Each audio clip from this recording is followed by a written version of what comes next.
Parfait. Bon, bah, du coup, ravie d'être avec vous, en tout cas ce soir, pour la webconférence Comment s'engager dans le service public quand on est jeune. Je vais commencer par peut-être me présenter. Je suis Sigrid Berger, je suis la fondatrice de Profil Public qui organise du coup ce soir la webconférence. Pour vous dire deux mots sur Profil Public, on est une plateforme d'emploi qui s'est lancé le défi de réenchanter globalement le recrutement du secteur public. Et on a également, du coup, via la plateforme, une partie média pour, j'allais dire, donner, on va dire, du contenu sur le secteur public et pour vous aider à y voir un petit peu plus clair aussi, que ce soit dans votre orientation ou dans les métiers du secteur public. Et c'est dans ce cadre-là voilà, qu'on fait la webconférence ce soir sur comment s'engager dans le secteur public quand on est jeune. Du coup, peut-être pour vous dire deux mots juste sur la webconférence, elle va être enregistrée puisqu'on fera un replay. Du coup, il vaut mieux couper ses micros quand chacun parle, comme ça il n'y a pas d'interférence et voilà. Et n'hésitez pas, du coup, vous pouvez vous renommer aussi pour qu'on voit bien voilà, votre prénom et votre nom parce que vous pouvez à tout moment interagir dans le chat. N'hésitez pas à poser vos questions parce qu'on y répondra au fur et à mesure. Et c'est comme vous le sentez, si vous voulez laisser votre caméra allumée ou pas, mais sachez qu'effectivement, la webconférence est enregistrée. Donc, on va passer, j'allais dire, au vif du sujet avec Sophia et Marie, qui sont ambassadrices de Profil Public, puisqu'on a créé via Profil Public un programme qui s'appelle Ambassadeur Profil Public. Et ce petit groupe de 11 étudiants co-anime avec nous des webconférences sur des sujets qui les intéressent pour creuser ensemble un petit peu le futur du secteur public et explorer toutes ces problématiques autour du secteur public. Donc, je laisse la parole à Sophia et Marie qui vont animer la webconférence ce soir. Très bien, merci Sigrid pour ces propos introductifs. Alors, tout d'abord, je tenais bien sûr à faire des formules d'usage pour remercier donc Profil Public de nous donner l'opportunité à Marie et moi-même d'animer ce webinaire autour de l'engagement des jeunes. Alors, pour ma part, donc, je suis actuellement attachée d'administration de l'État, animatrice territoriale en charge du développement de l'emploi et des territoires au ministère du Travail, à la direction départementale de l'emploi, du travail et des solidarités en Seine-et-Marne. Et j'ai effectivement réalisé plusieurs engagements dans le cadre de mon parcours universitaire, une mission de service civique dans un tribunal judiciaire à Colmar, en Alsace, et également 2 années d'alternance, une première dans le cadre de ma licence donc, en tant que chargée d'études juridiques en préfecture à Toulon, et une autre en tant, encore une fois, de chargée d'études juridiques au ministère de l'Intérieur, donc à Paris. Et je laisse tout de suite la parole à Marie pour sa présentation. Merci beaucoup Sophia. Bienvenue à toutes et tous à cette webconférence. Moi c'est Marie, je suis chef de projet incubation. Je viens de prendre mes fonctions début d'année chez Paris & Co, qui est l'agence d'incubation et d'innovation de la métropole de Paris. Et on a la chance d'avoir des super intervenants pour cette webconférence de ce soir. Comment s'engager dans le secteur public quand on est jeune. Alors, on aura Joe Ashkar qui va nous parler de Je veux aider.gouv, de la réserve civique, qui est responsable des opérations. Justine Odo, qui a fait un volontariat international à l'IRD au Maroc. Et Sophia, qui est aussi co-animatrice avec nous, du coup, qui vient de se présenter, qui remplace Clément, qui malheureusement a eu un imprévu et ne peut pas se joindre à nous ce soir. Mais du coup, Sophia nous parlera de son service civique et de son alternance aussi. Voilà. On en vient de suite un peu au vif du sujet et avant de commencer à faire intervenir Joe, Justine et Sophia, on voulait vous sonder premièrement et donc on voulait passer par un Mentimeter. Je ne sais pas si vous connaissez l'outil, mais du coup vous avez toutes les instructions sur l'écran. N'hésitez pas à vous connecter soit sur téléphone, soit sur PC, comme vous voulez, sur www.menti.com avec le code qui s'affiche à l'écran. C'est le 92 94 32 90. Je pense qu'il est sans doute déjà dans le chat. Et moi, je vais passer sur la page du Mentimeter. Ne vous inquiétez pas, vous allez encore voir le code qui va s'afficher à l'écran. Vous ne serez pas perdu a priori. l'idée de ce petit Mentimeter, c'est de vous sonder, voir en fait qui a déjà fait quel type de service civique, je vois que vous avez déjà un petit peu répondu. Je voulais juste revenir à la première question avant que vous parliez de la réserve civique, autant pour moi. Vous pouvez répondre à la première question pour ceux qui sont déjà connectés. Avez-vous réalisé l'une de ces expériences, à savoir service civique, volontariat international en administration, une alternance, ou bien encore une mission dans la réserve civique? Je crois que Marie, Ou on encore aucune. a la question sur la réserve civique qui s'affiche. En tout cas, moi, de mon côté. Peut-être qu'il Vous faut avez... qu'on D'accord. rafraîchisse. C'est bon, en rafraîchissant, c'est bon. Ouais, ok. Il faut que vous rafraîchissiez et on passera à la deuxième question après, c'est promis. N'oublierez pas la réserve civique. C'est promis.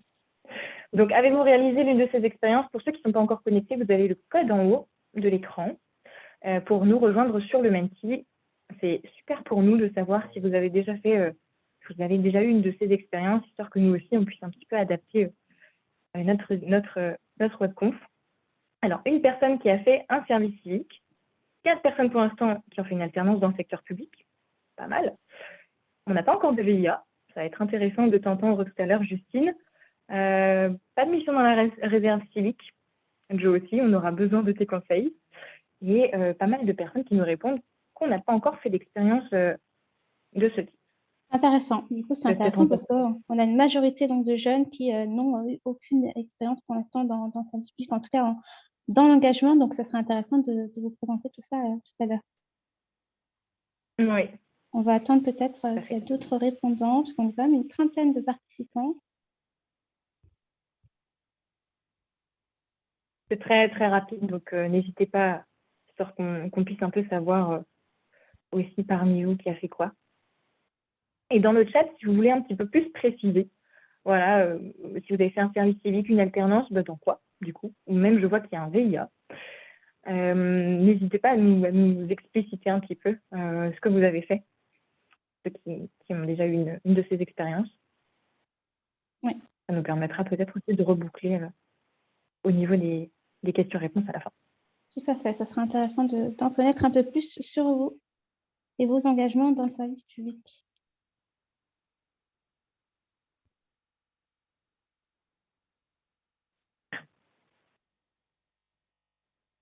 Bon, bah, du coup, je pense qu'on va...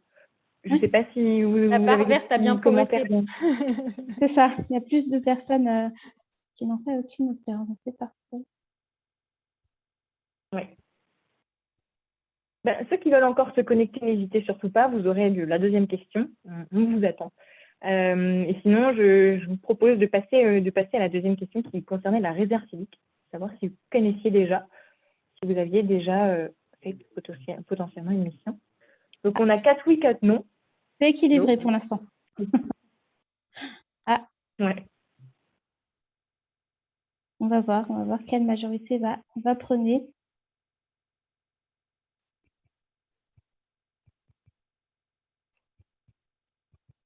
Ouais, c'est équilibré, hein, toujours et encore. Oui. Et pareil, en même temps, si vous voulez repréciser ceux qui ont fait déjà des expériences de service civique, de VIA ou d'alternance, n'hésitez pas à le mettre dans le chat. Ça pourrait être chouette de reboucler un petit peu, voir qui a fait quoi. Sachant qu'on a Karine dans le chat qui a fait une expérience, un service civique, et elle est actuellement en volontariat territorial en administration. Et Karine faisait partie d'ailleurs l'année dernière de la promotion des ambassadeurs profil public. Donc je salue Karine au passage. Super, merci Karine pour ce témoignage. C'est intéressant de voir qu'effectivement, il y a aussi du VTA parmi nos participants.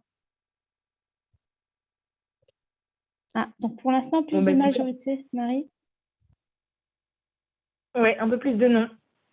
Jo, on va avoir besoin de ton aide. C'est une magnifique transition. Si vous voulez, on passe sans plus attendre à l'intervention de Jo sur la réserve civique et je veux aider.gouv, histoire qu'on en sache plus, vu qu'on voit que tout le monde ne connaît pas. À toi la parole, Sophia. Effectivement, justement, on voit qu'il y a une majorité de non. Donc, Jo, ce sera l'occasion pour toi d'en parler et surtout d'en dire plus sur ce dispositif Je veux aider. Alors, pour commencer effectivement à en connaître un peu plus, la première question qui nous vient, c'est qu'est-ce que c'est concrètement Je veux aider et surtout comment et pourquoi cela a été créé et à qui le programme est-il destiné aujourd'hui? Jo. Bonjour à tous, merci pour le temps de parole que vous m'avez accordé et puis merci pour votre participation. Je m'appelle Joe Ashkar, je travaille au sein de jeuxaider.gouv.fr qui est en fait une plateforme de bénévolat qui permet à chacun, chacune de s'engager sur une cause qui lui tient à cœur à côté de chez lui ou à distance, partout en France. C'est un service public qui est mis à disposition et que vous pouvez utiliser en fait quand vous en avez envie. Alors, qu'est-ce qu'on appelle responsable des opérations? En fait, je coordonne la définition d'une stratégie et sa déclinaison opérationnelle, notamment lorsqu'il s'agit d'intervenir sur des grands moments de mobilisation. Je vais vous donner quelques exemples et notamment vous expliquer à qui s'adresse en fait ce programme. Je veux aider, en fait, ça a été créé suite aux attentats en fait, de 2015 avec l'institution de la loi égalité-citoyenneté. Ça s'appelait la réserve civique à l'époque et il y a eu une phase expérimentale. Et en fait, en mars 2020, on est sorti de la phase expérimentale, notamment pour mobiliser massivement et permettre à chacun de contribuer à la lutte contre la crise avec des missions prioritaires, lutte contre l'isolement, distribution de colis, récolte de denrées alimentaires, etc. etc. Donc ça, c'est l'un des premiers formats d'engagement de la réserve civique qui s'incarne par jeuxaider.gouv.fr. C'est comment faire face à une crise, qui soit nationale ou locale, avec des missions prioritaires qui sont ponctuelles ou récurrentes. Et l'autre format, en fait, c'est l'engagement au quotidien. Pour ceux qui souhaitent y arriver ou ceux qui souhaitent s'initier ou ceux qui souhaitent faire perdurer leur engagement. On distingue 4 à 5 formes de missions. Elles sont ouvertes à toutes et à tous à partir de 16 ans et jusqu'à qu'on ne peut plus exercer une activité bénévole. Les seules contraintes en fait, d'adhésion ou de participation à une mission sont les contraintes inhérentes à la mission. Je vais vous donner un exemple et puis après on verra les différents types d'engagement. Si vous souhaitez participer en tant que traducteur ou interprète au sein d'un camp de migrants et qu'il est attendu de vous de parler arabe, syrien ou arabe libanais, en fait, si vous ne parlez pas arabe, syrien, arabe libanais et français, difficile de participer à la mission. Ça, c'est la première forme de contrainte. La deuxième forme de contrainte, c'est lié à la mission en elle-même et à la capacité aux bénévoles à se projeter dans la mission. Visiter un camp de migrants, en fait, ce n'est pas une chose anodine. Pour ma part, je parle arabe libanais, je comprends l'arabe syrien, mais émotionnellement, je n'étais pas prêt en fait, à me déplacer dans un camp de migrants pour écouter des Syriens en difficulté, exprimer leurs besoins, notamment les traduire aux médecins infirmiers sur place. Donc, même si je détenais de la compétence, émotionnellement, je n'étais pas prêt, c'est assez rude. Je l'ai fait une fois et je n'ai pas réussi à la refaire une seconde fois.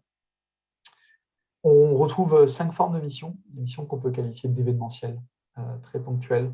Faire une collecte une fois à l'année avec les banques alimentaires. Ça vous prend 2 heures dans l'après-midi et vous faites la mission. À l'opposé, l'autre spectre, c'est les missions les plus engageantes qu'on puisse avoir. C'est lorsqu'en fait vous devenez membre de l'association et vous y participez en tant que secrétaire général, en tant que responsable RH.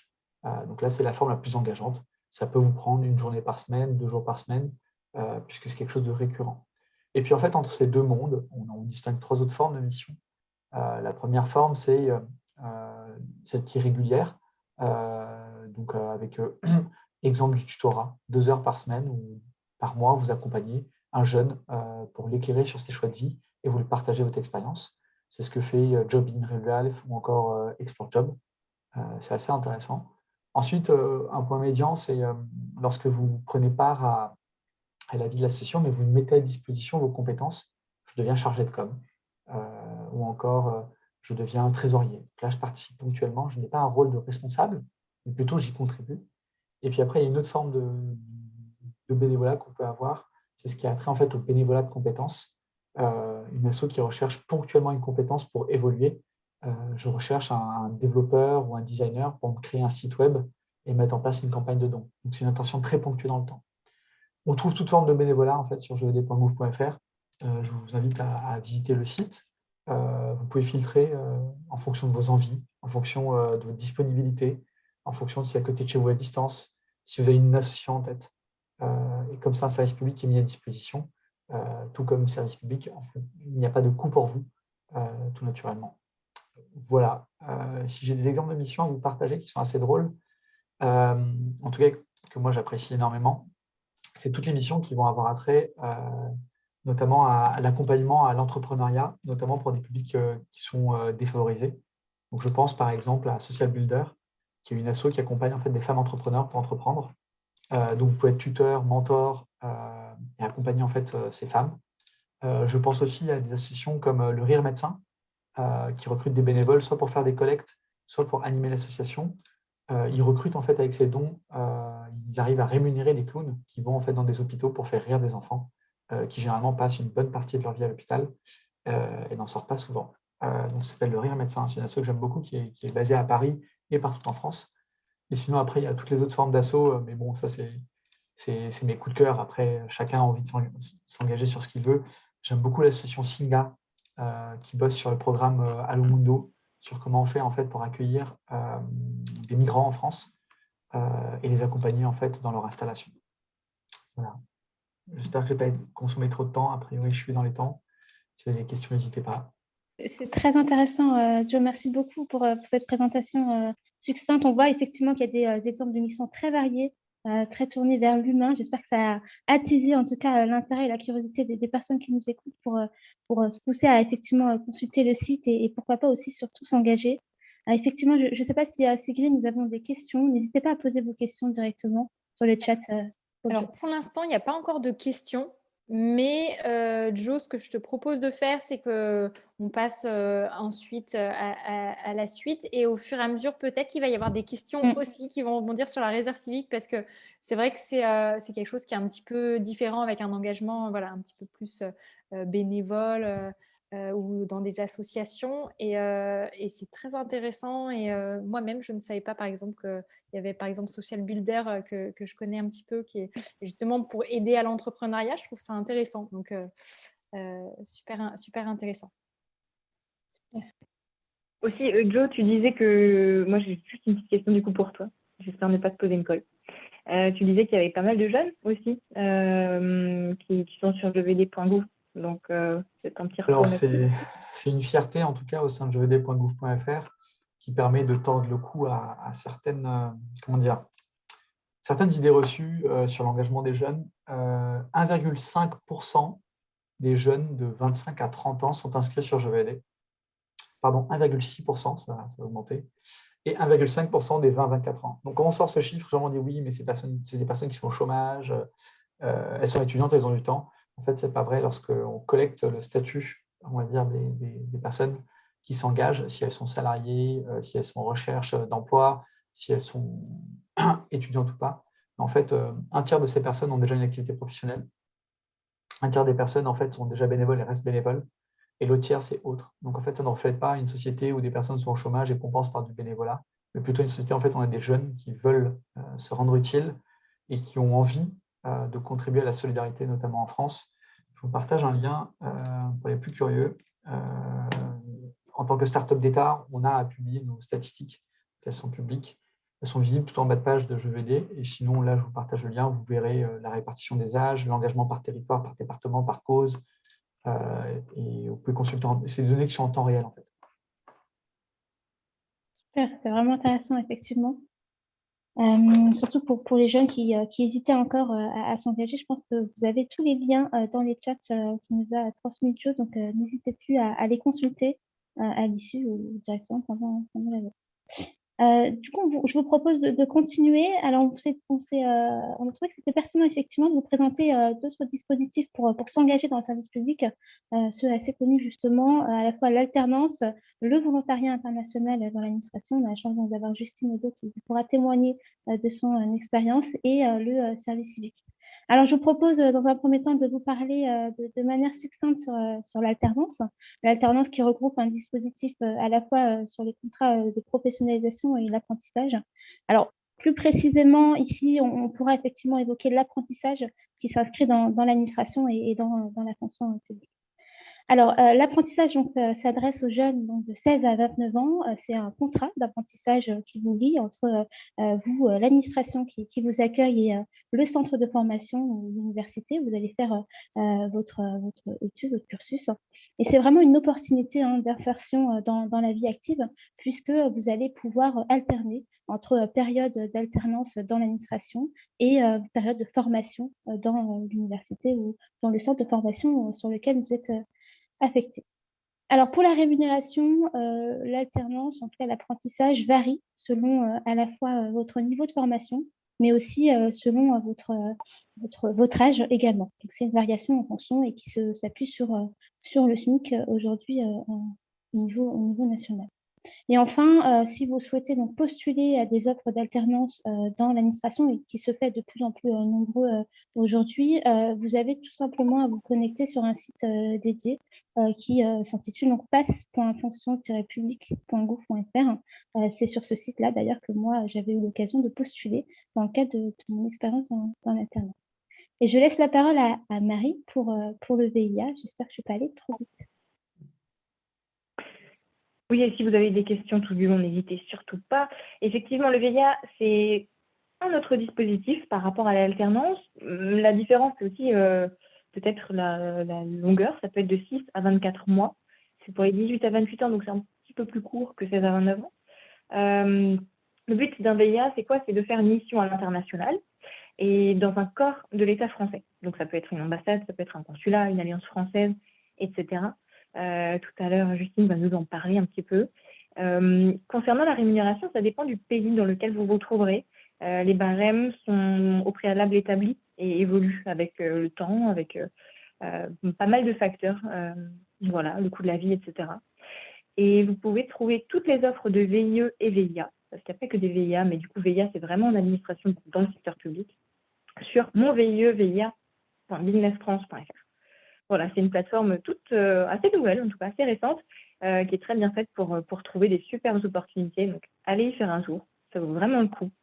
Pour ceux qui ont moins de 28 ans, voilà, et qui cherchent un petit peu, malgré la crise sanitaire, là, il y a pas mal d'opportunités. Donc, pour ceux qui cherchent à l'étranger, c'est le moment. Et du coup, pour le service civique, je te laisse la parole. Oui, alors c'est dans la même ligne finalement que le volontariat, alors avec quelques particularités. Donc le service civique, c'est une occasion qui vous est aussi donnée pour répondre à des défis donc, autour d'un but d'intérêt général. Donc vous allez pouvoir réaliser des missions dans le cadre d'un engagement et être accompagné par un tuteur pour réaliser donc, des missions dans des domaines assez variés, donc, que ce soit dans le sport, dans la justice, dans le social, dans la santé. C'est assez varié. Vous allez voir sur le site internet, vous avez plusieurs thématiques qui sont proposées. Donc, la durée des services civiques varie entre 6 à 12 mois. Et en ce qui concerne la rémunération, vous avez donc une rémunération de 473 € donc des services de l'État et 107 € supplémentaires de la structure qui vous accueille. Donc, idem, comme l'a indiqué Marine, nous avons aussi un site pour pouvoir consulter les missions qui sont disponibles alors au niveau national, mais aussi au niveau de là où vous habitez. Donc, c'est le site service-civique.gouv.fr. N'hésitez pas à le consulter pour un peu voir quelles sont les missions qui pourraient vous intéresser.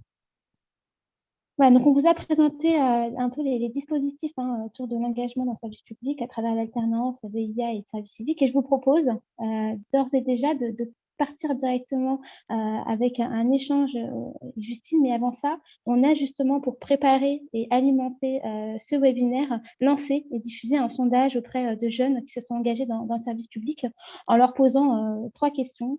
La première, c'était de savoir pourquoi ils se sont engagés dans le service public. Alors, on a volontairement sélectionné quelques retours.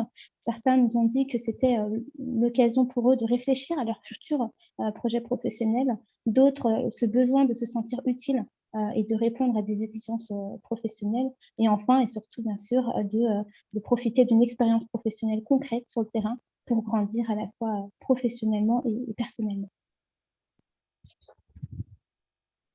Super, ben voilà, des retours riches vis-à-vis de notre sondage. Et puis, on aimerait bien compléter ces retours et avoir les vôtres, Sophia et Justine. Donc, si vous voulez, on commence l'une puis l'autre. Sophia, pareil, la même question. Pourquoi est-ce que toi, tu t'es engagée dans le secteur public? Comment est-ce que tu as trouvé ton opportunité? Raconte-nous un petit peu pour le service civique et l'alternance. Alors, juste pour contextualiser, moi, j'ai effectivement eu l'occasion de faire une mission de service civique à l'occasion de mon Master 1 en droit. Donc, parallèlement, j'avais fait une mission de service civique au tribunal judiciaire de Colmar. Et j'ai également fait de l'apprentissage dans la fonction publique au ministère de l'Intérieur. C'était dans le cadre de ma licence et de mon Master 2. Alors, pourquoi avoir fait de l'engagement en service civique et en alternance? Tout simplement parce que j'étais déjà attirée vers l'intérêt général, vers le service public. Et c'était l'occasion pour moi de savoir comment ça se passe concrètement sur le terrain. Est-ce que c'est vraiment un domaine qui me plaît, qui m'attire, et de pouvoir ainsi enrichir mon parcours universitaire en faisant des missions en parallèle. Voilà les raisons pour lesquelles j'ai souhaité donc m'engager. Et alors, comment j'ai fait pour trouver ces opportunités? Je pense que la stratégie que j'ai déployée, c'était dans un premier temps de rechercher autour de chez moi, autour de mon lieu d'habitation, en postulant sur les sites qu'on vous a adressés et montrés tout à l'heure. Et c'est vrai que j'ai souhaité quelque part faire une forme de dézoom en recherchant un peu plus, on va dire, plus loin que chez moi. Et c'est comme ça que j'ai eu effectivement une opportunité par le ministère de l'Intérieur qui m'a contactée et qui était à la recherche d'apprentis. Donc, je n'ai pas hésité très longtemps de partir de ma région natale pour m'engager à travers ces missions de volontariat et d'alternance. Voilà pour ces deux questions, Marie. Super, merci Sophia. Et toi, Justine, est-ce que tu peux te présenter d'abord et puis nous dire un peu ce que tu as fait, ton VIA, pourquoi tu t'es engagée dans le secteur public et comment tu as trouvé? Donc, bonsoir à tous. Alors, moi, j'ai fait une licence communication et j'ai d'abord fait un stage au ministère de la Défense, à la direction des ressources humaines de l'armée de terre. Et puis après ça, donc je me suis un peu spécialisée dans la communication politique et publique parce que c'était des sujets qui m'intéressaient. Et j'ai fait mon Master 2 donc à la Sorbonne et il a fallu valider ce Master 2 avec un stage. Et j'ai vu sur le ministère des Affaires étrangères des stages à l'étranger. Et donc, j'ai postulé et je suis partie 6 mois en tant que chargée de communication à l'ambassade de France aux Comores. Donc, les Comores, c'est un petit, on dirait un caillou au milieu de l'océan Indien. C'était des conditions assez spartiates, mais très enrichissantes. Et puis, à partir de là, donc j'ai rencontré pas mal de Français en ambassade. Et là, ils m'ont parlé des VIA et des VIE. Et je me suis dit, mais qu'est-ce que c'est que ça? Et donc, à partir de là, je me suis dit, pourquoi pas moi? Et donc, après mes 6 mois dans l'océan Indien, donc, je suis rentrée en France et j'ai candidaté. Donc, à l'époque, c'était sur le site internet CiviWeb. Bon, je vois que ça a changé. Et donc, j'ai postulé pour un poste de chargée de communication et surtout spécialisée pour la COP22, puisque le Maroc organisait la COP22 en 2016. Et donc, je suis partie travailler pour l'IRD. Alors, l'IRD, c'est l'Institut de recherche pour le développement, qui est sous la tutelle du ministère des Affaires étrangères et de la Recherche. Et l'objectif un petit peu de ce VIA, c'était que l'IRD était présent depuis 10 ans au Maroc et voulait profiter de la COP22 pour un peu plus se faire connaître au niveau des universités locales, puisque c'est ça l'engagement finalement de l'IRD, c'est de la coopération entre les chercheurs français et marocains, mais également se faire connaître auprès des institutions, je dirais, françaises et internationales. Donc, voilà, je suis partie, moi, pendant 1 an au Maroc. Et pourquoi avoir fait ce choix? Parce que toute petite, moi, je suis partie vivre au Sénégal pendant 6 ans. Donc, j'ai attrapé le virus des cocotiers. Et je dirais, le côté un petit peu public, moi, c'était aussi le côté voyage. Devoir dépasser mes limites, voir ce qu'il y a, voir le monde finalement, parce que c'est bien dans les livres, mais je trouve que c'est encore plus intéressant en vrai. Et donc, l'objectif, c'était vraiment de vivre une première expérience professionnelle, mais aussi dans un autre pays pour apprendre finalement. Est-ce que j'ai répondu à toutes tes questions? Super, merci, oui, tu as bien répondu. Après, on a toujours plein de questions. Alors, si vous en avez dans le chat, n'hésitez surtout pas. Moi, je voulais aussi vous demander un petit peu comment s'était passé le process de recrutement. Est-ce qu'il s'est bien passé? Quels étaient les prérequis? Peut-être que tu peux commencer, Justine, et après, Sophia, tu enchaîneras. Alors, le premier process, moi, c'est donc s'inscrire à l'époque sur CiviWeb, mais je pense que c'est un peu la même chose. Il y a un profil, je pense, sur VIE, VIA. À partir de là, c'est répondre à des annonces. Et puis, à l'époque, j'avais été un petit peu interrogée et j'avais passé un entretien sur Paris au ministère des Affaires étrangères pour un VIA en Australie. que finalement, voilà, je ne suis pas partie. Et donc, finalement, le ministère m'avait déjà vu, donc connaissait un petit peu ma candidature. Et donc, quand j'ai postulé pour le Maroc, j'ai eu après un entretien téléphonique avec le représentant de l'IRD au Maroc. À l'époque, on n'était pas trop dans le Skype, le Zoom, etc. Et puis, bah, voilà, à partir de là, ça s'est fait. Et donc, l'avantage, je dirais, de l'étranger comme ça, c'est qu'en fait, on ne nous laisse pas trop seuls dans la misère un petit peu. Je dirais, c'est qu'on est pris un peu en charge. Donc, tout de suite, moi, j'ai l'assistante de l'IRD, donc à Rabat, qui m'a contactée, qui m'a donné des coordonnées de d'autres VIE et VIA. Et puis, j'ai été contactée aussi, par exemple, pour les mutuelles, etc. Il y a pas mal de choses. Il a fallu faire pas mal de paperasse également. Et puis, on avait l'avantage d'un VIA, c'est qu'on pouvait partir avec 100 kilos de bagages. Donc, il fallait voilà, choisir son billet d'avion, ses 100 kilos, préparer ses bagages. Et donc, à mon arrivée en Maroc, finalement, bah, j'ai pu être dans une coloc avec un autre VIA. Et voilà, et je suis partie dans l'aventure parce que finalement, voilà, l'étranger, ben, quand on est tous dans la même galère, eh ben, on s'entraide et je dirais, les amis et les connaissances sont rapides à faire. Ok, super. Merci. Donc finalement, tout a été assez fluide et quelque part, une expérience au préalable a pu t'aider aussi pour les VIA et pour info, une mission chez jevid.gouv ou dans un service civique, peu importe, ça peut pas mal aussi aider à rebondir et trouver une autre expérience type VIA, de ce que tu nous dis. Ouais, par rapport à l'étranger, quand même, il y a quand même. Alors, j'ai fait pas mal, moi, de choses avant de partir aux Comores, c'est-à-dire tous les vaccins, etc. Je suis quand même quelqu'un qui est assez à jour là-dessus. Donc, quand je suis partie au Maroc, au niveau check-up santé, ça allait. Mais on a des visites médicales, etc. Parce qu'on ne prend aucun risque quand même. Donc, il y a pas mal d'administratifs à faire. Et il y a Pauline, j'en profite, Marie, il y a Pauline dans le chat qui nous dit que les groupes de Français à l'étranger sur les réseaux sociaux sont également un bon vivier d'offres. Alors, je ne sais pas, Justine, si tu as eu l'expérience de voir passer ça. Si, alors j'ai vu et moi j'en ai créé un. J'avais créé à l'époque voilà, les VIA de Rabat parce qu'en fait au Maroc, bon, il y a pas mal de VIA et de VIE. Et donc Rabat, la capitale politique, je dirais, il y a des VIA, mais moins qu'à Casablanca où là c'est vraiment la capitale économique. Là, il y a vraiment beaucoup de VIA et je dirais surtout de VIE puisque c'est au niveau économique.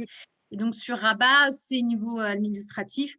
Donc, voilà, moi, j'avoue que j'ai créé un groupe Facebook. Et en fait, ce qui est facile, c'est que ça va très vite. C'est-à-dire que moi, j'ai eu des réunions, par exemple, avec des collègues de l'ambassade, des jeunes comme moi. Et bon, après 3 mails d'échange pour le travail, bon, on s'envoyait des mails en disant est-ce que samedi, ça te dit d'aller boire un coup? Et en fait, on se rencontrait entre VIA, quoi. Ça va. Finalement, on connaissait tous les VIA et les VIE de la ville. Donc, ça va très, très vite. Super. Ça aide quand même pas mal quand on est à l'étranger. Tout à fait. Sophia, tu veux nous dire un petit peu aussi comment s'est passé, toi, déjà ton processus de recrutement et puis ton arrivée en alternance? Alors, pour ma part, ce que j'ai fait, c'est que j'ai d'abord commencé à faire un tri sur les missions que je voulais découvrir, vers quel secteur, parce que l'administration, c'est assez vaste finalement. Et je suis restée un peu dans la même lignée que mon parcours universitaire, donc dans le domaine juridique. Et c'est comme ça que j'ai fait un peu un checking, savoir qu'est-ce que je voulais concrètement découvrir et vers quel type de poste je voulais postuler. Donc, j'ai commencé donc à postuler sur le site qui s'appelait auparavant la BIEB, qui est devenu la PEP et qui aujourd'hui, donc pour l'apprentissage, est PassGouv. Et directement, en fait, j'ai fait ce tri-là sur ce site. On a la possibilité en plus de créer notre propre espace sur le site espace, donc ça a l'occasion de trier et de suivre un peu les candidatures puisque je ne me suis pas ménagée en termes de quantité de candidatures envoyées. Je pense que c'est important effectivement de ne pas se donner d'autofiltre et de postuler sur toutes les missions, même celles qu'on n'aurait pas forcément postulées au départ, pour se donner peut-être, pourquoi pas, une opportunité par la suite. Alors ensuite, en ce qui concerne les entretiens, alors moi, ça a été un peu la même méthodologie que ce soit pour le service civique ou l'alternance, puisque j'ai eu dans un premier temps un entretien téléphonique avec les services RH qui m'ont posé quelques questions, notamment sur le fonctionnement de l'alternance, quelle est la fréquence de mes jours en présentiel et de mes jours en formation. Il faut savoir qu'à l'époque, donc moi, quand j'avais commencé l'alternance, c'était en 2016, l'administration recrutait moins que maintenant. Donc, j'étais à chaque fois la première à être apprentie dans le service, voire même dans l'administration concernée à faire de l'apprentissage. Donc voilà, c'était un peu une découverte par téléphone sur le fonctionnement et comment ça allait se passer. Et ensuite, j'ai eu un entretien donc, physique dans les locaux où j'ai dû donc, me présenter, expliquer un peu mon parcours, etc. J'aurai l'occasion avec Justine de vous donner quelques conseils par la suite et ce sera avec plaisir que je répondrai éventuellement à vos questions par rapport à ce cursus. Juste un petit aparté, il faut savoir qu'on a effectivement ce travail de recrutement, de recherche et d'entretien pour l'administration, pour le service d'accueil, mais vous avez aussi ce travail-là de trouver, en tout cas pour l'alternance, votre formation, à votre université qui va vous accueillir. Et alors moi, j'ai eu cette particularité finalement pour notamment la préfecture à Toulon, d'avoir trouvé mon administration, mais de n'avoir pas encore eu à cette époque d'université d'accueil. Donc, je me suis retrouvée finalement avec une administration sans formation. Alors, ça a été assez difficile, hein. J'ai rencontré des difficultés puisque les universités à proximité de Toulon ne m'ouvraient pas forcément le droit à l'apprentissage. Donc, j'ai commencé à chercher autour de Toulon quelle université pouvait m'accueillir et qui était en lien avec mon poste d'apprenti. Et au fur et à mesure de mes recherches, je me suis retrouvée donc, à faire des entretiens de dérogation puisque souvent les clôtures de recrutement étaient déjà passées, donc à intégrer une formation malgré la date passée. Donc, c'est possible, hein, comme quoi la persévérance, il faut pas se bloquer et de devoir finalement choisir entre l'université de Lyon et l'université de Montpellier. Et j'ai fait le choix donc d'intégrer l'université de Montpellier à travers la licence professionnelle activité juridique. Donc, pour ceux qui connaissent un peu le Sud, Montpellier, c'est à peu près à 2h30, 3h de Toulon. Donc, vous imaginez le lundi, mardi, mercredi à Montpellier et le jeudi, vendredi à Toulon. Donc, j'ai dû en fait faire ces allers-retours toutes les semaines à chercher 2 appartements aussi. Donc, voilà, ça ne m'a pas empêché de faire cette licence-là et de profiter de l'expérience malgré les difficultés que j'ai rencontrées côté formation. Voilà ma vie. D'ailleurs, Sophia, je rebondis sur ça parce que dernièrement, j'ai vu justement que pour résoudre un peu cette problématique-là, je sais qu'il y a Open Classroom qui propose justement des formations à distance en alternance si jamais on ne trouve pas la formation à côté finalement de son lieu, on va dire, d'apprentissage, par exemple, si on se retrouve dans une complexité entre 2 logements, 2 régions pour faire l'apprentissage et la formation qui peut être un petit peu un casse-tête, effectivement. Oui, tout à fait. En plus, c'est de plus en plus répandu. Vous avez aussi cette option-là de le faire à distance et vous avez aussi la formation continue pour ceux qui sont en fonction et qui veulent, à contrario, suivre une formation à côté. Donc, il y a effectivement des solutions alternatives qui existent aujourd'hui. Super, merci beaucoup pour ces retours. Si vous avez des questions, n'hésitez surtout pas. Mais du coup, ce qu'on aimerait savoir, c'est évidemment quels sont vos retours d'expérience. Et là aussi, on a des petits retours suite au sondage. Sophia, si tu veux en parler. Oui, effectivement, on a aussi recueilli quelques retours d'expérience pour les personnes qui ont été sondées. Alors, ce qui est ressorti, effectivement, c'était une expérience qui a été un tremplin par la suite de leur expérience et parcours. Ça a été aussi l'occasion d'aider des personnes, de créer du lien, ce système de réseau aussi qui est assez fort dans l'engagement. Et enfin, pour d'autres, ça a été une occasion d'initiative porteuse de sens, de service sur un territoire. Top. Merci beaucoup. Et du coup, quelles ont été vos expériences, vos retours d'expérience à toutes les deux? Justine, ça s'est passé comment, toi, ton VIA? Alors moi, ça s'est très bien passé. Donc, je suis partie un peu avec l'envie. Je ne connaissais absolument rien des changements climatiques. On me dit, donc la COP21, je l'ai un peu suivie parce que je partais un mois après au Maroc. Donc, je me suis dit, bon, il va peut-être falloir que je suive un petit peu le sujet. Donc, je suis partie avec je dirais pas grand intérêt pour les changements climatiques. Donc déjà, moi, mon retour d'expérience, ça a été de devoir apprendre sur ce sujet que je ne connaissais absolument pas. J'avais quand même un master de communication politique et publique, mais on n'est pas trop dans les changements climatiques. Donc, j'ai découvert ça. J'ai découvert aussi le monde de la recherche que je ne connaissais absolument pas. Et puis surtout, il a fallu que je m'habitue à une culture que je ne connaissais pas non plus. Alors, j'avais déjà été au Maroc 10 ans avant, mais ça avait un petit peu changé. Et puis, donc, il a fallu, je suis arrivée là-bas, on m'a dit, bon, en gros, il va falloir un petit peu travailler, il y a plein de choses à faire, tes idées sont les bienvenues. Donc, je suis arrivée avec plein d'idées, plein d'envies. Et puis, finalement, on a monté des gros événements. On a organisé la Caravane des Sciences. C'était finalement aller sur 8 ou 9 villes au Maroc et expliquer les changements climatiques dans des universités, des écoles marocaines, françaises, etc., ou à travers des événements comme la MedCop, c'est la COP méditerranéenne qui avait lieu sur Tanger. Donc, il a fallu organiser tout ça, trouver des partenaires, les universités, etc.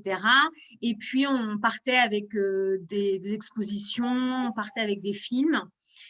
Et on a fait des partenariats aussi avec une radio locale pour pouvoir un petit peu promouvoir c'est quoi la recherche, quel est l'intérêt pour le Maroc aussi en termes de changement climatique là, pour la COP22. L'objectif, c'était vraiment de vulgariser le Maroc et les changements climatiques en France, au Maroc, mais aussi dans le monde et pourquoi cette COP22 était importante pour le pays. Donc moi, j'avoue que j'ai appris beaucoup donc, sur les changements climatiques. J'ai aussi appris beaucoup en termes de communication. J'ai travaillé un petit peu avec mes collègues qui étaient basés à Marseille, le siège social de l'IRD. Et il a fallu faire avec les moyens du bord et créer des partenariats. On a travaillé aussi beaucoup avec des instituts français, etc. Donc voilà, il a fallu faire pas mal de politique, je dirais.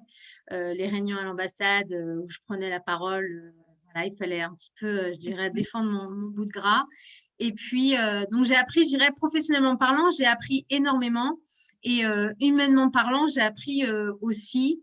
Et surtout, ça a été je dirais, la consécration. Ça a été finalement quand mes collègues de France sont venus à la COP pour les 15 jours de COP et que finalement, tout l'événement était proposé, était préparé. On a fait pas mal de side events, de conférences à ce moment-là. Et c'était vraiment la cerise sur le gâteau, une superbe expérience. Donc, ça a été très formateur et beaucoup, beaucoup de travail et beaucoup de responsabilités. Et je pense que si j'étais restée en France, pour une première expérience, ça n'aurait pas du tout été la même, je dirais. Parce que là, vraiment, on m'a laissé l'opportunité de faire des choses. On m'a donné un budget et on m'a dit, voilà, tu fais maintenant. Et donc, plus ça allait, plus on me donnait des choses à faire. Et voilà, j'ai relevé le défi et c'était très, très formateur. Oui, beaucoup d'autonomie là pour cette expérience, c'est assez sympa en tout cas. Merci beaucoup Justine. Et toi Sophia, comment ça s'est passé et quelle influence ça a sur ton parcours professionnel aujourd'hui? Alors oui, alors c'est vrai que l'expérience de Justine est vraiment prenante. C'est vraiment très intéressant ce que tu viens de nous dire. Donc on voit que tu l'as vraiment vécu à plein de cœur et c'est intéressant d'avoir eu ton retour sur ton expérience à l'étranger. Alors pour ma part, effectivement, je suis restée en France. Et je suis pas partie à l'étranger. J'ai effectivement eu l'occasion donc de rencontrer beaucoup de monde, même si je suis pas partie bien loin, que ce soit dans le monde de la politique, que ce soit dans le monde de l'administration ou même dans le monde privé. Donc l'expérience que j'ai vécue en service civique et en alternance m'a permis de vraiment étoffer mon réseau professionnel. Donc ça a été un vrai plus pour moi pour postuler par la suite dans une carrière professionnelle. Donc justement, c'était pour moi un retour d'expérience qui m'a permis de me conforter dans mon souhait de faire carrière dans la fonction publique. Donc j'ai passé à la fin de mon Master 2 le concours des instituts régionaux d'administration.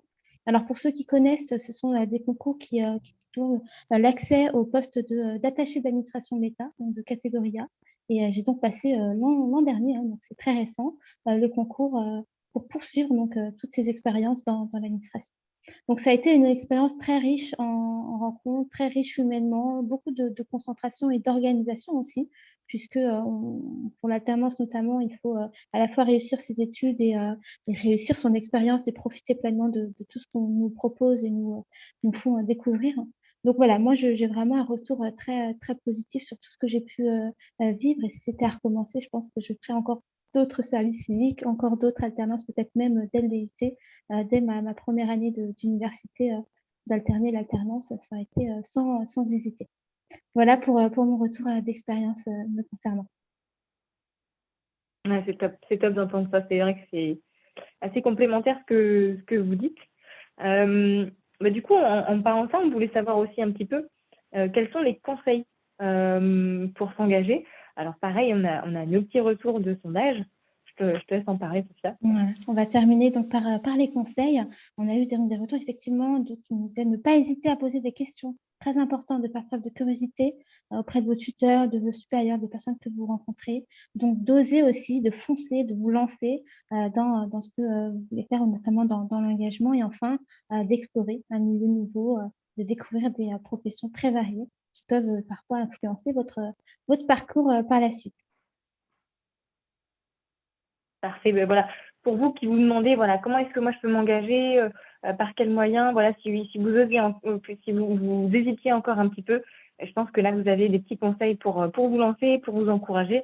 Puis surtout, n'hésitez pas aussi si vous avez des questions. Nous, on est vraiment là pour ça. Et bien du coup, on voulait pareil vous demander la question, vous poser la question à toutes les deux, Justine et Sophia. Vous personnellement, vous donneriez quoi comme conseil aux jeunes qui nous écoutent? Alors moi, je dirais, allez-y. Le VIA, c'est quand même, je dirais, alors, on va parler tout à l'heure, vous aviez un joli tableau qui expliquait un peu, je dirais, les avantages, etc. Le VIA, c'est quand même une expérience de folie dans le sens où vous pouvez partir à l'étranger. Vous pouvez apprendre énormément grâce à des belles responsabilités et dans des belles institutions. Et pour rassurer un petit peu au niveau argent, comme le disait tout à l'heure, c'est entre 700 et 9 000 euros. Ça, vraiment, moi, j'avais un salaire très convenable au Maroc. Donc, on peut vraiment se faire plaisir et voyager énormément. Et l'avantage, je dirais, du VIA, c'est que ça pourra compter dans vos points retraite, quoi. Je ne sais pas si un jour, non, mais un jour on l'aura. Mais pour le coup, ce que vous gagnez, c'est du net. Par contre, quand vous rentrez en France, vous n'avez pas le chômage. Mais ce que vous avez travaillé, alors, ce n'est pas un travail, c'est une activité, ce n'est pas une rémunération, c'est une indemnisation. Vous ne payez pas d'impôt dessus. Mais vous aurez un papier qui vous permettra d'avoir une année de retraite. Moi, je suis partie pendant un an et donc j'ai eu mon papier bien au chaud et quand j'aurai 55 ans, je pourrai l'envoyer à la caisse de la retraite et ça sera finalement une belle expérience parce que oui, j'ai beaucoup travaillé, mais j'ai aussi beaucoup voyagé, j'ai aussi beaucoup appris.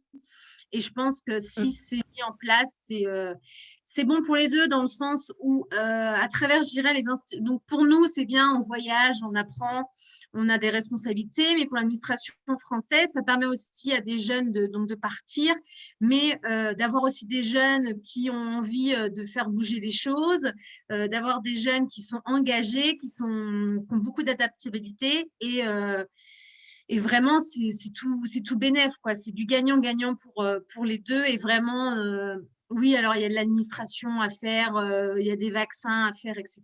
Mais le gain derrière, il est génial, quoi. Et pour démarrer sa carrière, je dirais, il n'y a rien de mieux. Ah, génial. Merci beaucoup, Justine. Ça donne envie. Et toi, Sophia? Complètement. Expérience humaine, hein. Justine, je pense que tu me rejoins. Gros coup de pouce aussi pour la suite de notre parcours et de notre engagement dans le monde public ou pas, hein, dans le même privé. En tout cas, ça reste des expériences très riches. Alors pour moi, en ce qui concerne les conseils, je vous en donnerai finalement en 3 temps. Dans un premier temps, avant, là, à l'instant T, quels conseils je vous donnerai juste avant de passer les entretiens, juste avant de vous engager. Et enfin, je vous donnerai des conseils pendant votre engagement. Alors, très rapidement, donc avant, n'hésitez plus. Si vous êtes en train d'hésiter là en nous écoutant, ne vous posez plus de questions. Allez vous renseigner, allez consulter un peu les sites, les missions qui pourraient vous intéresser. Vous allez peut-être être étonné, vous allez peut-être faire de belles rencontres. Donc, moi, je pense que ça peut être vraiment un plus pour vous, pour votre parcours. Et surtout, le meilleur moyen de savoir, c'est d'essayer, c'est de tester, c'est de vous challenger. Donc, c'est vraiment le premier conseil que je vous donnerais, de ne pas vous freiner et de faire preuve de persévérance dans vos recherches et de curiosité. Donc, dans un deuxième temps, le conseil que je vous donnerai juste avant de passer vos entretiens, de passer vos échanges et vos appels téléphoniques ou envois de CV, d'aide de motivation, c'est de les préparer. Préparez quand même vos entretiens. Renseignez-vous sur l'administration qui va vous accueillir pour anticiper un peu les questions, pour voir que vous êtes intéressé à l'administration qui vous a intéressé. Voilà, entraînez-vous, faites des tests avec vos proches pour essayer de faire des simulations d'entretien. Ça peut être un coup de pouce, notamment si vous avez la chance de pouvoir faire des entretiens sur des grosses administrations qui recrutent beaucoup d'apprentis. Troisième conseil, 3 temps de conseil, pendant votre engagement, alors vivez-le pleinement. N'hésitez pas à en profiter pour rencontrer beaucoup de monde, d'étoffer votre réseau. Ce sera vraiment l'occasion pour vous de faire de belles rencontres et de surtout pouvoir vivre pleinement une expérience que vous allez pouvoir enrichir quand vous allez vous lancer dans votre carrière professionnelle par la suite. Voilà tous les conseils que moi je vous donnerai pour tous ceux qui nous écoutent ce soir et ceux qui nous écouteront en replay. Wow, super, super, c'est complet. Et peut-être qu'on peut aussi compléter avec toi, Joe. Tu as peut-être aussi des conseils à donner aux jeunes qui voilà, ont envie de s'engager, qui ne savent pas par où commencer, ou tout simplement qui cherchent des dispositifs sympas. Après, c'est un peu bizarre, mais on a tous globalement grandi dans un milieu francophone où on a besoin, notamment lorsqu'on veut réaliser quelque chose, de minimiser un risque. Alors que dans l'absolu, en fait, le risque existe, mais rien n'empêche de le lancer. Et en fait, chez Je veux aider, en fait, on est une start-up d'État. Donc, on teste, on se plante, c'est pas grave. On teste, on se plante, c'est pas grave. On teste, et puis après, un moment, ça va fonctionner. En fait, n'hésitez pas à vous lancer. Moi, j'aimerais bien pouvoir revivre la période de votre vie que vous vivez actuellement, où je peux tester des choses et en fait me planter ouvertement. Et puis, c'est pas très grave. Même si aujourd'hui, j'ai une tête de vieux, j'ai 33 ans, je continue de me planter sur plein de choses et puis on se plante tout le temps. Il n'y a pas de bon ou de mauvais choix, en fait. Toutes les expériences sont riches. Ça dépend comment on les vit et puis comment on les raconte après. Moi, j'ai été consultant pendant 7 ans. Je n'ai pas fait dans d'école classique, je n'ai pas fait de prépa et je suis arrivé dans le conseil d'une autre façon. J'ai travaillé en stratégie, en organisation. J'ai voulu m'investir dans la fonction publique et transformer l'action de l'État. Donc j'ai rejoint une start-up d'État en fait pour créer de l'impact. C'est un autre modèle.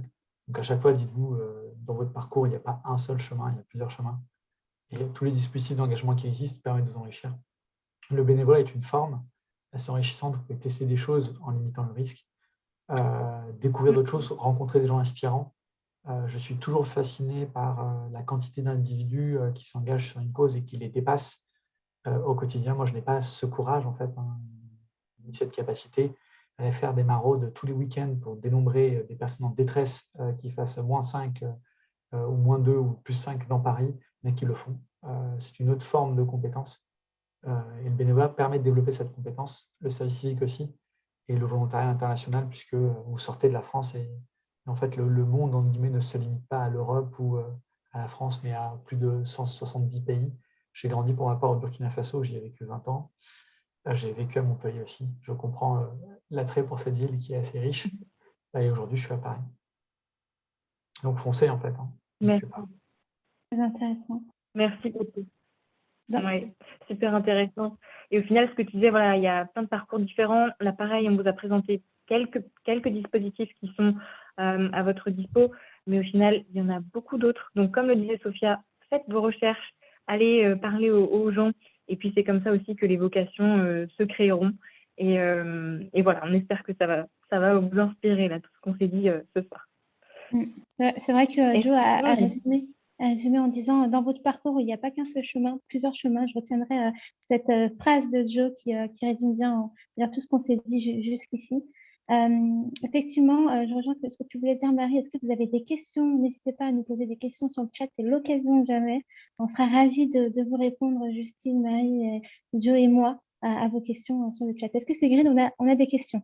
Alors, il y a des questions notamment de Perrine. Alors, peut-être revenir, notamment, Sophia, tu en avais parlé sur les modalités de formation continue dans le cadre de l'alternance ou de formation à distance. Moi, je ne sais pas si tu avais parlé de formation continue ou de formation à distance, mais du coup, voilà, si tu...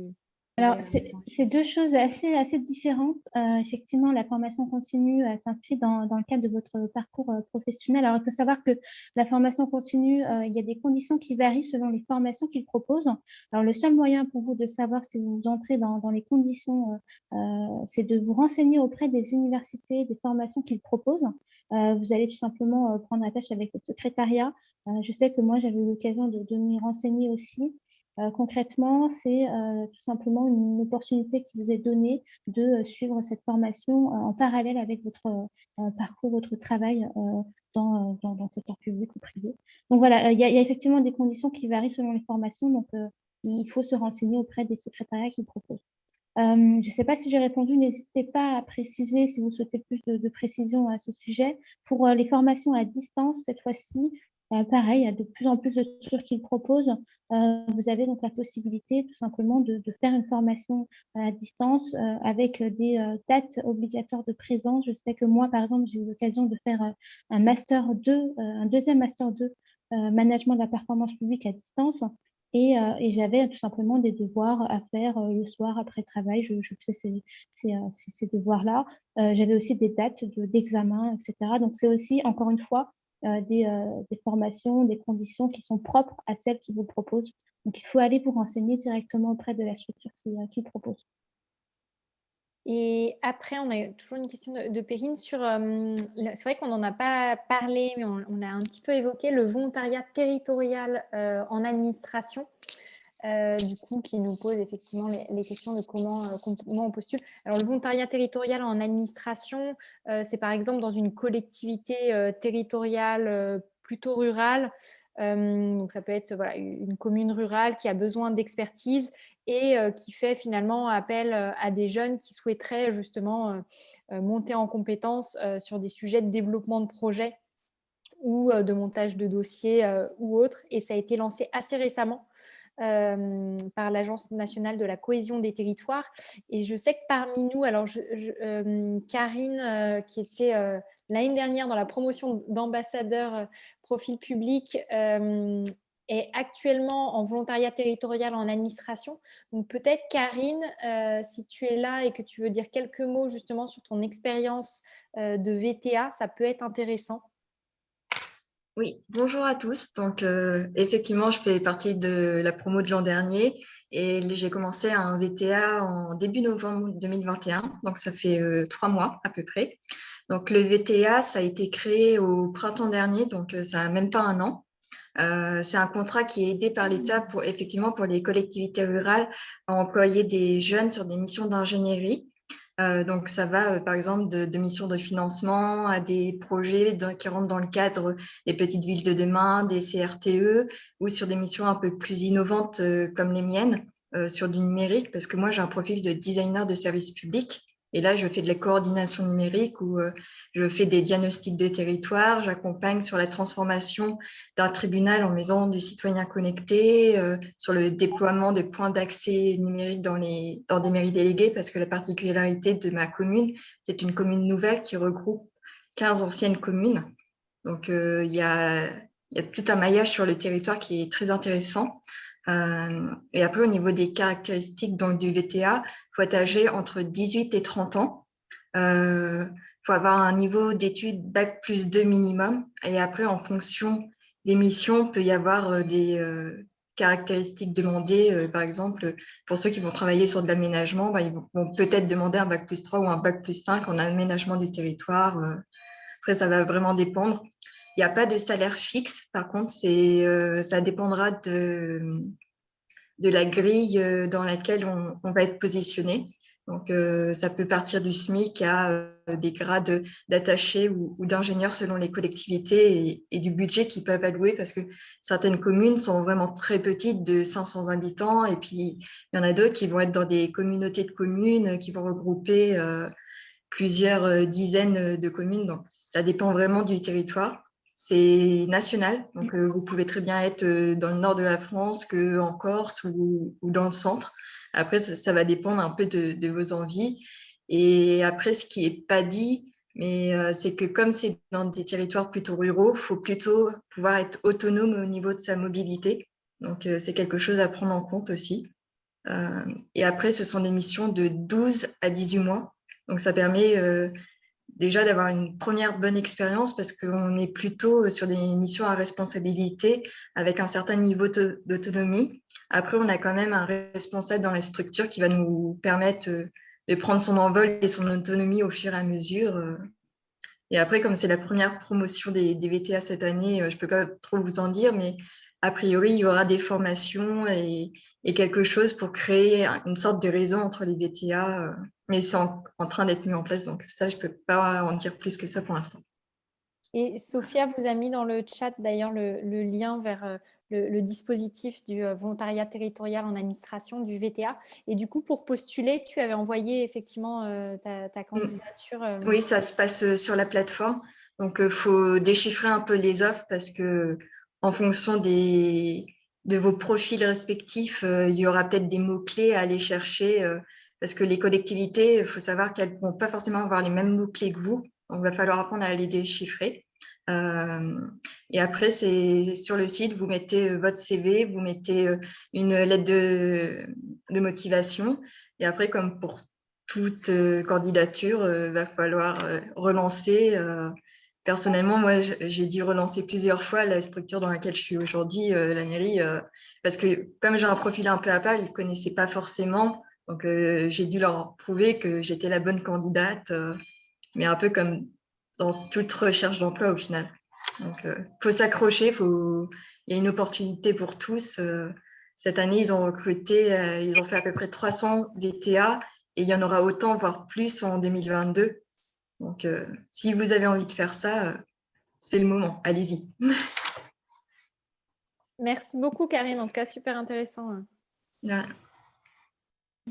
Est-ce qu'il y a d'autres questions? N'hésitez pas, en tout cas, dans le chat. Effectivement, il y avait les questions de Perrine. Michel qui nous dit que du coup, elle aura plein de choses positives justement à montrer à ses apprenants et leur donner envie de s'engager voilà, dans le secteur public. N'hésitez pas si vous avez encore quelques questions. On approche de la fin de la webconférence, mais on est là effectivement pour répondre à vos questions. Il n'y a pas tant de questions que ça, donc j'ai l'impression que ça a été assez exhaustif, ou en tout cas, peut-être que ça a déjà répondu à vos questions. Mais n'hésitez pas en tout cas. Et en tout cas, Justine, ça donne vraiment envie dans cette période de coronavirus, là, le Maroc, les cocotiers, ça donne envie. Il faut, alors, je dirais, il y a le sentiment, la peur, c'est le sentiment le plus fort qui prend sur tous les autres sentiments. Mais je crois qu'il faut l'éviter, cette peur, il faut vraiment se lancer. Parce qu'en fait, après, quand on revient, c'est mieux qu'avant, quoi. Ouais, c'est ça, il ne faut plus hésiter, tout à fait, Justine.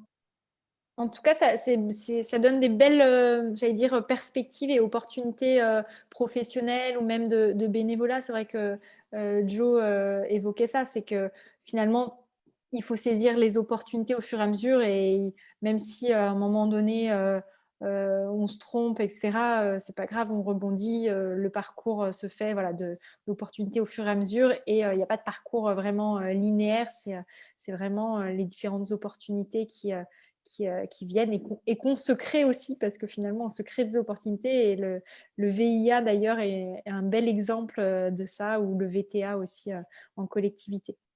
Si je peux me permettre juste, le VIA, donc c'est avant 28 ans, et surtout en fait on a le droit d'en faire que un dans sa vie.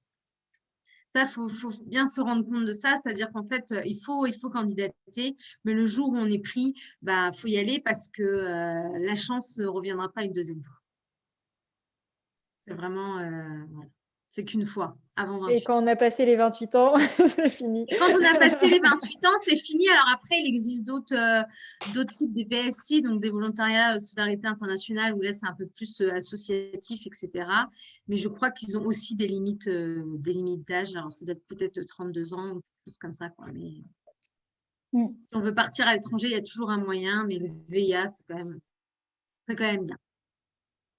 Bon, si là, vous n'êtes pas convaincu, c'est vrai que c'est très prenant, et ça se fait de plus en plus. Je rejoins un peu ce qu'avait dit Karine tout à l'heure.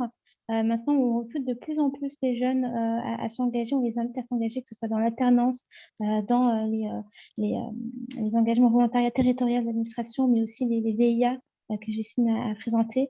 Et je vous invite aussi à vous engager de manière ponctuelle ou non dans le site de Je veux aider que Joe nous a présenté en début de webinaire. Je ne sais pas s'il y a d'autres questions de dernière minute ou pas. Alors, j'en vois plus d'autres. Du coup, je vous propose qu'on conclue cette webconférence. Merci en tout cas à toutes et à tous. Merci, un grand merci à Justine, à Jo et Sophia d'avoir la double casquette vu que Clément n'a pas pu nous rejoindre. Et merci voilà, Marie et Sophia pour l'animation. Et le prochain rendez-vous en tant que webconférence de profil public, ça sera le 23 février sur quelles opportunités de carrière pour les profils scientifiques dans le secteur public. Et ça sera animé par deux autres de nos ambassadeurs profil public, Salima et Ulysse, qui ont justement des profils plutôt scientifiques et qui s'intéressent à ces carrières dans le monde scientifique. Merci à toutes et à tous. De toute façon, la webconférence sera en replay et n'hésitez pas voilà, à la partager une fois qu'elle sera publiée, notamment sur les réseaux sociaux. Et à bientôt, en tout cas, pour une prochaine webconférence peut-être. À bientôt. Merci à toutes. Merci beaucoup. À bientôt. Au revoir. Au revoir. Au revoir. Merci, au revoir. Bonne soirée. Merci à vous. Au revoir.